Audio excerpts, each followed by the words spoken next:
အားလုံးပဲမင်္ဂလာပါဒီပေါင်းမြန်မာ fan page ကစင်သက်ပါကျွန်တော်အခုတင်ဆက်ပြီးမှကဒါတင်ဆက်နေကြဖြစ်တယ်ပေါ့နော်ဒါဒီနေ့နောက်ဆုံးရတဲ့ဒီပေါင်းသတင်းတူလေးတွေကိုကျွန်တော်တင်ဆက်ပေးသွားမှာပဲဖြစ်ပါတယ်ဆိုတော့ပထမဆုံးအနေနဲ့ကျွန်တော်တို့ဒါဒီ Anislot ရဲ့ Anislot ကဒါမနေ့က WhatsApp နဲ့ပွဲပြီးမှပြောခဲ့တဲ့စကားလေးတချို့နဲ့ကျွန်တော်စလိုက်အောင်ပေါ့နော်ဆိုတော့သူကဒီကျွန်တော် Florian VS ကိုကျွန်တော်တို့ဒါ risk UV သုံးခဲ့တယ်ဆိုပြီးတော့သူက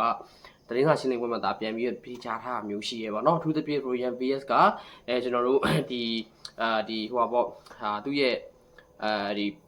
ီပေါင်ကျင်တန်ရပေါ့နော်ပေါင်ကျင်တန်ရပေါင်ကျင်တန်ရဖြစ်တယ်သူကြွက်သားတန်ရပေါ့နော်ကြွက်သားတန်ရပြဿနာအကြောင်းကျွန်တော်ဒါနှစ်ပွဲလွဲထားပြီးသွားပြီအဲ့ဒီအပြင်ကိုကျွန်တော်စနေနေ့မှပဲသူ့ရဲ့ recovery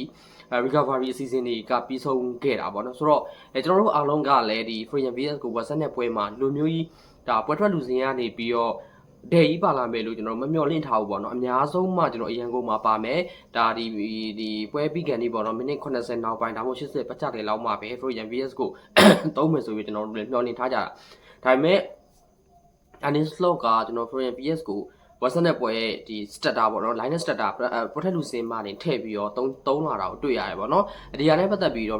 ဒီ Anislot ကကျွန်တော်တို့အနေနဲ့ Free VS ကိုဒါသုံးလိုက်တာကဒါ risk UV သုံးလိုက်တာဖြစ်တယ်ပေါ့နော်အဲ့အတွက်လည်းဒါ Free VS ကကောင်းကောင်းကြီးခြေစွမ်းပြပြီးတော့ဒါ risk UV ရတာအဆင်ပြေသွားရတဲ့ပုံစံမျိုးသူပြောသွားတာရှိရယ်ပြီးတော့နောက်တစ်ခုသူပြောသွားတာဒါ Free VS နဲ့ပတ်သက်ပြီးသူရဲ့ဒါ medical stat တွေပေါ့နော်ဒါဆေးအဖွဲ့ဝင်တွေနဲ့ဒါသူ performance တင်းပေါ့နော်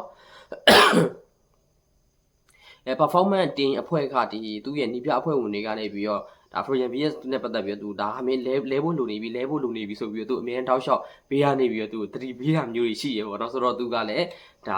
မိနစ်80ကျော်မှပဲ Free VS ကိုလူစားလှည့်လိုက်တယ်ပေါ့နော်တဆက်တည်းမှာပဲသူကမီလိုကာကစ်နဲ့ပတ်သက်ပြီးတော့လည်းဒါထီကျူးစကားတွေပြောသွားတယ်အထူးသဖြင့်ဒီနေ့ပွဲမှာမီလိုကာကစ်ကကျွန်တော်တို့ဒါကောင်းကောင်းကစားနိုင်ခဲ့တယ်ပေါ့နော်ဒါတိုက်စစ်ကိုတာမကအထူးသဖြင့်ကအခန်းစစ်ကိုလည်းသူကောင်းကောင်းကြီးကစားနိုင်ခဲ့တာကိုတွေ့ရတယ်ဒါဘိုဝင်ရခဲ့တဲ့ဒီချန်တလုံးကလည်းဒါမီလိုကာကစ်ထွက်သွားပြီးမှရသွားတယ်ဆိုတဲ့ပုံစံမျိုးကိုဒါအာနီစလော့ကတည်ပြီးပြောသွားတာမျိုးရှိရပေါ့နော်ဒါပေမဲ့သူဒါပွဲပြီးကန်ဒီမှာသူဒီထွက်ကန်ဒီမှာသူနေကျွတ်တက်သွားတယ်ပေါ့နော်ကျွတ်တက်တဲ့ပုံစံမျိုးတွေ့ရတယ်ပေါ့နော်အဲ့ကျွတ်တက်တဲ့အရာကလည်းဘာဖြစ်လို့လဲဆိုတော့သူကဒါဒီတပတ်ကိုပေါ့နော်တပတ်ကို3ပွဲစော့တဲ့ကစားပွဲတွေနဲ့တိတ်ပြီးတော့မရင်ပါသေးဘူးပြီးတော့နောက်တစ်ချက်ကသူ့အနေနဲ့ဒီပွဲကိုပေါ့နော်လုံးဝကျူးစားစားနဲ့ 100% အပြည့်သူပေးဆက်ကစားတာအကြောင်းဒီလိုမျိုးကြွတ်တက်တာမျိုးဖြစ်တယ်လို့ပြောသွားရပေါ့နော်တစ်ဆက်တည်းမှာပဲလီဗာပူးမှာရှိတဲ့အသင်းသားတွေအကုန်လုံးကတပတ်ကို3ရက်ပေါ့နော်တပတ်ကို3ရက်တောက်လျှောက်ကန်ရမယ့်အပေါ်မှာဒါယင်းနှီးကျွမ်းဝင်မှုရှိဖို့လိုတယ်ဒီအပေါ်မှာသူတို့အသားကျဖို့လိုတယ်ပေါ့နော်အသားကျဖို့လိုတယ်ဆိုပြီးတော့သူပြောသွားတာမျိုးရှိရပေါ့နော်အထူးသဖြင့်ဒါကစားသမားအသစ်တွေကိုယဉ်ညွှန်းပြီးတော့ဒါပြောသွားပုံရရပေါ့နော်ဆိုတော့ဒီဘယ်လိုပြောမလဲကစားသမားတွေရဲ့ဒီကြန့်ခိုင်မှုအနေအထားဒါပွဲပန်းလာနိုင်မှုအနေအထားကိုဒါ Anislot ကဘယ်လိုမျိုးဖြည့်ရှင်းမလဲဆိုတော့ကျွန်တော်စောင့်ကြည့်ကြဖို့ရှိရဲအထူးဖြင့်လီဗာပူးရဲ့ဒါဒီ rotation မှာ rotation player တော်တော်များများကလည်းအများကြီးဒါလှုပ်လို့မရတဲ့အနေအထားမျိုးရှိရပေါ့နော်သူသဖြင့်ဒါခံစစ်မှာဆိုရင်ဒါဗန်တိုင်းနဲ့ကူနာတီပဲတောက်လျှောက်ဆော့ကစားမဲ့ပုံစံမျိုးတွေမှာကျွန်တော်တွေ့ရတယ်အဲ့လိုပဲကွင်းလယ်မှာဆိုရင်လည်းဒါ Anislot ကဒီ Wataru Endo ကိုလုံးဝယုံကြည်မှုမရှိဘူးပေါ့နော်သူဒါယုံကြည်မှုလုံးဝမပေးထားတဲ့ပုံစံမျိုးတွေ့ရတာဖြစ်တဲ့အတွက်တေချာပေါက်ဒါဒီမာကာရဲ့Ryan Gravenberch ရဲ့ပြီးတော့နောက်တစ်ခုက Dominic Szoboszlai ရဲ့ဒါကတ်တေကျုံးရယ်ကဒီ၄ယောက်ပဲဒါအလှည့်ကျဆော့သွားရဖို့ရှိရပေါ့နော်ဆိုတော့ဒီပေါ်မှာလည်း Anislot တို့ညီပြအဖွဲ့ဝင်တွေကဘယ်လောက်တောင်ကိုက်တွယ်နိုင်မလဲဆိုတော့ကျွန်တော်တို့ဒါစောင့်ကြည့်ရအောင်ပဲပေါ့နော်နောက်တစ်ခုကကျတော့ကျွန်တော်တို့ဒါ McGahey အကြောင်းပြောအောင်ပေါ့နော်ဆိုတော့ဒီအခုနောက်ဆုံးထွက်လာတဲ့သတင်းတွေအရပေါ့နော်အထူးသဖြင့်ဒီDavid Ornstein ရဲ့ report တွေအရဆိုရင်ဒီMcGahey အနေနဲ့လီဗာပူးကိုမှလီဗာပူးပြောင်းချင်နေတဲ့သဘောမျိုးမရှိဘူးလို့သူကဒါသူ့ရဲ့တည်င်းဖော်ပြချက်အရာသိရတယ်ပေါ့နော်အထူးသဖြင့်ဒီ McGahey ကသူကဒါ Champions League ကိုစင်ခေါ်နိုင်တဲ့အသင်းမှာသူကစားခြင်းတယ်အဲ့ဒီအတွက်သူကဒီ January အပြောင်းအရွှေ့မှာလီဗာပူးအသင်းအပြင်ကိုတခြားသောပေါ့နော်အသင်းကြီးတွေတင်းကနေပြီးတော့သူ့အပြောင်းအရွှေ့အတွက်လာပြီးတော့ကမ်းလှမ်းမှာကိုသူမျှော်လင့်နေတယ်လို့ဒါရေးသားတာမျိုးတွေ့ရတယ်ပေါ့နော်ဒါအထူးသဖြင့်ဒီ Real Madrid တို့အသင်းမျိုးပြီးဘာစီလိုနာ Bayern Munich တို့လိုအသင်းမျိုးထိကဒီ January ပြောင်းရွှေ့မှာပဲသူ့ကိုချိတ်ဆက်လာမယ်လို့သူမျှော်လင့်နေတာကိုတွေ့ရတယ်လီဗာပူးမဟုတ်ဘူးပုံစံမျိုးကိုတွေ့ရပါဘောနော်ပြောချင်အထူးသဖြင့်ပေါ့နော်အဲ့ဒီအပြင်ကိုဒါလီဗာပူးအပြင်ဒီ Gehi ကို ဘယ်လိုပြောမလဲဒီအလေးနဲ့စိတ်ဝင်စားလာတာပေါ့နော်အလေးနဲ့စိတ်ဝင်စားလာတဲ့လာလီဂါအသင်းရှိရဲ့အဲ့ဒါကအက်တလီကိုမက်ဒရစ်ပေါ့နော်ဒီသင်းကလီဗာပူးနီးတူမက်ကယ်ဟီကိုဒါဇန်နဝါရီအပြောင်းရွှေ့မှာပဲခေါ်ယူလာနိုင်မဲ့အလေးနဲ့ထားတဲ့အသင်းအဖြစ်ဒါရှိလာပြီလို့ပြောလို့ရရပေါ့နော်ပြီးတော့နောက်တစ်ခုကဒီဒေးဗစ်အော်စတင်ရဲ့ဒီဖော်ပြချက်အရာတော့မက်ကယ်ဟီကအခုလီဗာပူးဒီနှစ်မှာပေါ့ရုံးကန်နေရတဲ့အခြေအနေပေါ်မှာမူတည်ပြီးတော့သူကလီဗာပူးကိုပြောင်းရွှေ့ရမှာတိတ်ပြီးတော့တိတ်ပြီးတော့အလေးနဲ့ကြီးစိတ်ဝင်စားမှုမရှိဘူးတဲ့ပုံစံမျိုးကိုသူရေးထားမျိုးတွေ့ရတယ်ပေါ့နော်ဆိုတော့ဒါလီဗာပူးအသင်းကဒီမက်ကယ်ဟီကိုတော့တေချာပေါက်တာဇန်နဝါရီပြောင်းရွှေ့မှာတော့ဒီစူးစမ်းမှာပဲဒါဆိုတော့မက်ကယ်ဟီကဘယ်လိုမျိုးဆုံးဖြတ်လာမလဲနဲ့ဒီသူ့ကိုဘယ်အသင်းတွေကဒါတရားဝင်ပေါ့နော်ခရစ်စတယ်ပဲလေးနဲ့ချိတ်ဆက်ပြီးတော့ကန်လန်းလာမလားဆိုတာကတော့ဒါကျွန်တော်စောင့်ကြည့်ရဖို့ရှိရပေါ့နော်နောက်တစ်ယောက်ကကြတော့ကျွန်တော်တို့အီဘရာဟီမာကိုနာတီပေါ့နော်အားလုံးလည်းသိပြီးလောက်ပြီဖြစ်မှာပါအီဘရာဟီမာကိုနာတီကိုပြီးခဲ့တဲ့ပတ်လောက်ကကျွန်တော်ရီယယ်မက်ဒရစ်အသင်းကနေပြီးတော့ဒါစိတ်ဝင်စားမှုမရှိတော့ဘူးသူ့ကိုဒီခေါ်ယူမှာမဟုတ်တော့ဘူးဆိုပြီးတော့သတင်းတွေကျဲလောင်လာခြင်းနဲ့အတူအခုအီဘရာဟီမာကိုနာတီကလည်းဒါလီဗာပူးအသင်းနဲ့ဒါစာချုပ်တက်တန်တိုးမယ်ဆိုတဲ့သတင်းတွေကလည်းတစ်ဆက်တည်းမှာပဲပြန်ပြီးထွက်လာတာမျိုးတွေ့ရတယ်ပေါ့နော်အထူးသဖြင့်ဒီကိုနာတီတို့အဖွဲ့ပေါ့နော်ကိုနာတီနဲ့ကိုနာတီအေဂျင့်တို့အဖွဲ့နဲ့လီဗာပူးရဲ့တာဝန်ရှိသူတွေကကျွန်တော်တို့ဒါစာချုပ်သစ်ကိစ္စကိုဆွေးနွေးနေတာကတစ်ပတ်လောက်ရှိပြီ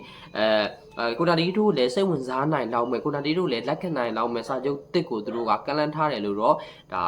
ါကနဦးအနေနဲ့တော့သိရတယ်ပေါ့နော်ဆိုတော့ဒါကိုနာတီအနေနဲ့သူတကယ်ပြောင်းချင်နေလောက်တဲ့ပေါ့နော်ဒါရီမက်ဒရစ်ကလည်းသူ့ကိုလက်ဆောင်သွားပြီဆိုတော့သူရဲ့အနာဂတ်ကိုဘယ်လိုမျိုးဆုံးဖြတ်မလဲဆိုတော့ကျွန်တော်စောင့်ကြည့်ရဖို့ရှိရဲကျွန်တော်ရဲ့အမြင်ကတော့ဒါ50-50ပဲပေါ့နော်အရင်ဒီရီမက်ဒရစ်ကဒီလိုမျိုးသတင်းတွေမထွက်လာခင်တော့တေချာပေါက်ဒါကိုနာတေးက85-15လောက်ပဲရှိရပေါ့15ရာခိုင်နှုန်းလောက်ပဲတင်းမှာစကြောက်တန်တိုးနိုင်မယ်။ဒါနဲ့85ရာခိုင်နှုန်းကထွက်သွားနိုင်ကြီးရှိရပေါ့နော်။အခုကတော့အခြေအနေကတော့တစ်မျိုးတစ်ပုံတော့ပြောင်းလဲသွားပြီ။သူ့ကိုပေါ့နော်ကျွန်တော်ဒါ50-50လို့ကျွန်တော်သတ်မှတ်လို့ရရပေါ့နော်50ကတော့ကျွန်တော်အတင်းမှာဆက်ပြီးတော့တန်တိုးမယ်50ကတော့ထွက်ခွာမယ်ဆိုပြီးတော့ကျွန်တော်ဒါမျှော်မှန်းလို့ရပြီပေါ့နော်။ပြီးတော့နောက်ထပ်သတင်းတစ်ခုကတော့ထုံးစံတိုင်းကျွန်တော်စင်မညိုပေါ့နော်စမညိုကိ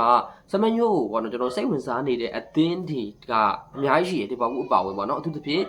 ကျွန်တော်တို့ဒါဒီ Tottenham Hotspur တို့ဒါ Man City အသင်းတို့ကလည်းစမညိုကိုဒါစိတ်ဝင်စားနေရပေါ့နော်အဲ့ဒီမှာဒီပါဘူးနီးတူပေါ့နော်ဒီစီမန်ညိုကိုကျွန်တော်စာချုပ်ဖြတ်သိမ်းကြီးပေါင်65တန်းထိဒါပေးပြီးတော့ခေါ်ယူမယ်ဆိုပြီးတော့သတင်းတွေဒါထွက်လာတဲ့အသင်းကတော့တခြားအသင်းမဟုတ်ဘူးဒါ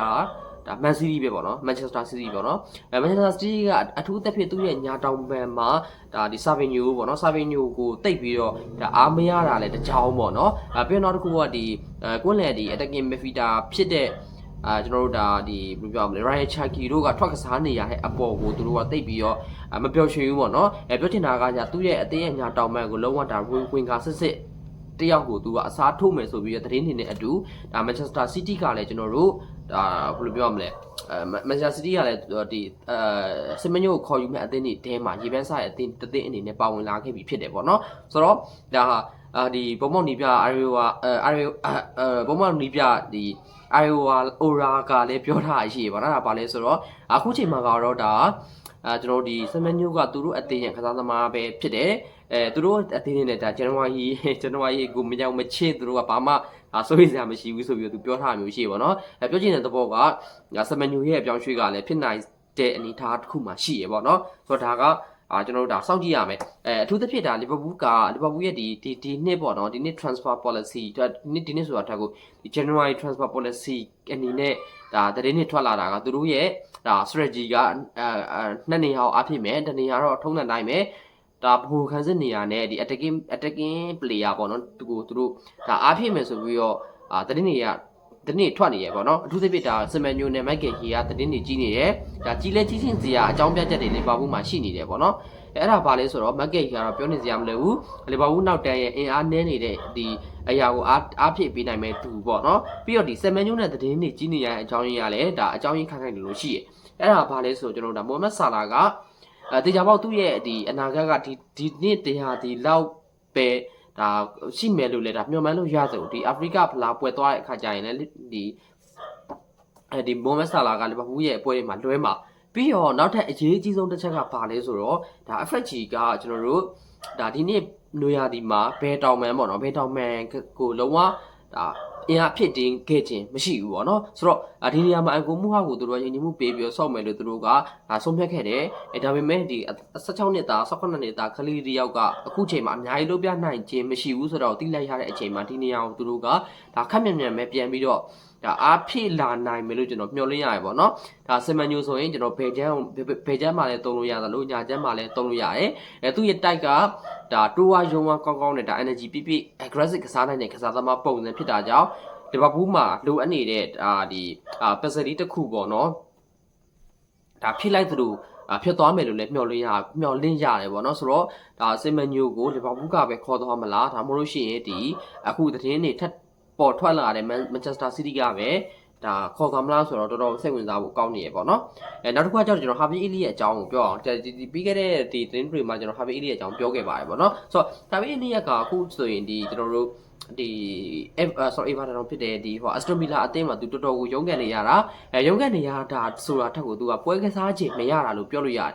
်ပွဲထောက်ခွင့်ကိုမရဘူးဖြစ်နေတာနောက်အခုချိန်အထိကိုသူပွဲထွက်ကစားခွင့်ရတဲ့ပွဲရည်အတွက်က9ပွဲပဲရှိသေးတယ်ဆိုတော့ပွဲထောက်ခွင့်ကတော်တော်ကိုနည်းနေရအဲ့နည်းနေရဲ့အဓိကအကြောင်းရင်းရဲ့နောက်ွယ်မှာကကျွန်တော်လည်းဒါတင်ဆက်ခဲ့ပြီးသားဖြစ်မှာပါဒါဒီ Aston Villa အသင်းရဲ့ဒါ PSR အခြေအနေဒီ financial အခြေအနေတွေကအများကြီးပါဝင်ပတ်သက်နေတယ်ပေါ့နော်ဒီ Harvey Elliott ကိုဒီ Aston Villa အသင်းကကျွန်တော်တို့10ပွဲပြည့်အောင်ပွဲထွက်ပြီးတော့ကစားစီလိုက်မယ်ဆိုရင်ဒါစာချုပ်ပါအချက်လက်အရာသူတို့ကပေါင်35တန်းနဲ့မဖြစ်မနေဝယ်ယူရတော့မှာပေါ့နော်ဆိုတော့ဒီအချက်လက်ကို Aston Villa အသင်းကနည်းနည်းပြန်ပြီးတော့ချိန်နေပုံရတယ်ပေါ့နော်ဆိုတော့ဒါဒီ January အပြောင်းအရွှေ့မှာဒါလီဗာပူးအသင်းကဒီ Crystal Palace ရော Crystal Palace နဲ့ Villa ရောလီဗာပူးရောဒါ Harvey Elliott ရော3ခွင့်ဆိုင်ညှိနှိုင်းလို့အဆင်ပြေမယ်ဆိုရင်ဒါ Anfield ကို Harvey Elliott ကပြန်ရောက်လာနိုင်ခြေရှိရပေါ့နော်ဒါ FA ရဲ့ဒီ rule အရာ Harvey Elliott ကကျွန်တော်ဒါဒီရာသီစပိုင်းတုန်းကဒီကျွန်တော်လီဗာပူးအသင်းကိုလည်းလီဗာပူးအသင်းမှာလည်းပွဲထွက်လီဗာပူးအသင်းမှာလည်းကစားပေးခဲ့သလိုခုဒါ Villa မှာလည်းကစားခဲ့တယ်ပေါ့နော်ဆိုတော့ဒီဟိုကဒီ Harvey ကတကယ်လို့ Anfield ကိုသာပြန်ရောက်လာမယ်ဆိုရင်သူက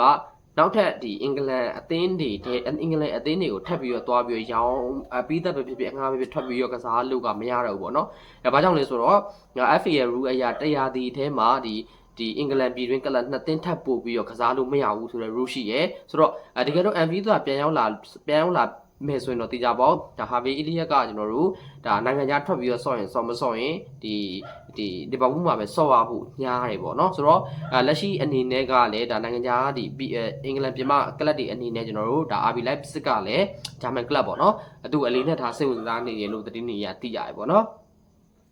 ်နောက်တစ်ခုကကြောင့်ကျွန်တော်တို့ဒါ Arne Slot ရဲ့ကျွန်တော်တို့ဒါလက်ထောက်နီးပြဖြစ်တဲ့နယ်သာလန်သားဒါ Van Bronckhorst ကိုကျွန်တော်တို့ဒါ Indonesian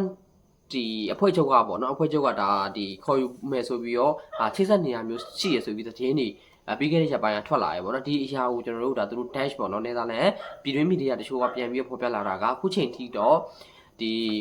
ပေါ့နော်ဒီအင်ဒိုနီးရှားအဖွဲ့ချုပ်နဲ့ဒါ Van Bronckhorst တို့ရဲ့ဒါဒီဟိုကအခုချိန်ဒီဒါ contact မရှိသေးဘူးပေါ့နော်အခုချိန်ဒီဒါဆွေးနွေးတာမျိုးဆက်သွယ်တာမျိုးတွေမရှိသေးဘူးအဲ့ဒီအတွက်ဒီလက်ရှိအနေထားအရာဆိုရင် Van Bronckhorst ကဒီ Anfield မှာပဲ Arne Slot ရဲ့လက်ထောက်နေပြအနေနဲ့ဆက်ပြီးတော့နေသွားနိုင်တယ်ဆိုပြီးတော့သတင်းတွေဒါပြန်ထွက်လာတာမျိုးတွေ့ရတယ်ပေါ့နော်ဆိုတော့နောက်ဆုံးအနေနဲ့ကျွန်တော်တို့ဒါတော့ rumors ပေါ့နော်နောက်ဆုံးအနေနဲ့ကကျွန်တော်တို့လီဗာပူးအသင်းကကျွန်တော် Real Madrid ရဲ့ကွင်းလင်ကစားသမားဖြစ်တဲ့ Camavinga ကိုကျွန်တော်ပေါင်53တန်ပတ်ချလေးလောက်နဲ့ခေါ်ယူဖို့ဒါစိတ်ဝင်စားနေဆိုတဲ့သတင်းကိုကျွန်တော်တင်ဆက်ပေးမှာပဲဖြစ်ပါရဲ့ပေါ့နော်ဆိုတော့လီဗာပူးအသင်းကအခုဆိုရင်ဒါ Real Madrid အသင်းရဲ့ Camavinga ကိုသူကခေါ်ယူစိတ်ဝင်စားနေတယ်Camavinga ကလည်း Real Madrid မှာလုံးဝ starter မဟုတ်ဘူးနော်ပေါ်ထွက်လူစင်မှာအများနဲ့ပါဝင်နေရတဲ့ကစားသမားမဟုတ်ဘူးပေါ့နော်အထူးသဖြင့်ပေါ့နော်ဒီကွင်းလင်မှာဆိုရင် Tchouaméni တို့ဒီ Adegola တို့ Bellingham တို့ကိုပဲအဓိကထားပြီးတော့ဒါပွဲထွက်နေရတဲ့အနေထားမှာ Camavinga ရဲ့ကစားခြင်းကနည်းနည်းလေးအကန့်အသတ်လေးရှိရပေါ့နော်ဆိုတော့ဒီအနေထားကိုလီဗာပူးကဒါအကောင်းဆုံးသုံးချပြီးတော့Camavinga ကိုခေါ်မယ်ဆိုပြီးတော့လည်းသတင်းတွေဒါတက်လာရပေါ့နော်ဘာကြောင့်ခေါ်မယ်လို့သတင်းတက်လာတာလဲဆိုတော့အထူးသဖြင့်ကျွန်တော်တို့ဒါ Arne Slot ကဒီ Wataru Endo ကိုလုံးဝတိုက်နှစ်သက်ခြင်းမရှိဘူးပေါ့နော်ဆိုတော့ဒါ Wataru Endo ကိုကျွန်တော်တို့ဒါဖယ်လိုက်မယ်ဆိုရင်လီဗာပူးအသင်းကကွင်းလယ်မှာအင်အားတော်တော်ကိုနည်းနေတာကိုတွေ့ရတယ်ပေါ့နော်ဆိုတော့ ဒီကွက်လက်ကိုဒီလီဗာပူးအသင်းတာဝန်ရှိသူတွေကဒါကိုဖြည့်ဆည်းခြင်းပုံရရပေါ့နော်ဆိုတော့ဒီလီဗာပူးအသင်းကဒါရီယယ်မက်ဒရစ်ကိုလည်းကစားသမားကာမာဘန်ကာကိုပေါင်53တန်းနဲ့ခေါ်မယ်ဆိုပြီးတော့ဒါကောလာဟာလာသတင်းတွေတက်တာမျိုးရှိရဆိုတဲ့အကြောင်းကိုကျွန်တော်တင်ပြရင်းနဲ့ဒီနေ့ဒါနောက်ဆုံးရလီဗာပူးသတင်းတွေကိုအဆုံးသတ်ချင်ပါတယ်။ဒါကြည်ပေးကြတဲ့ညီကိုတွေအားလုံးကိုကျေးဇူးအများကြီးတင်ပါတယ်ခင်ဗျ။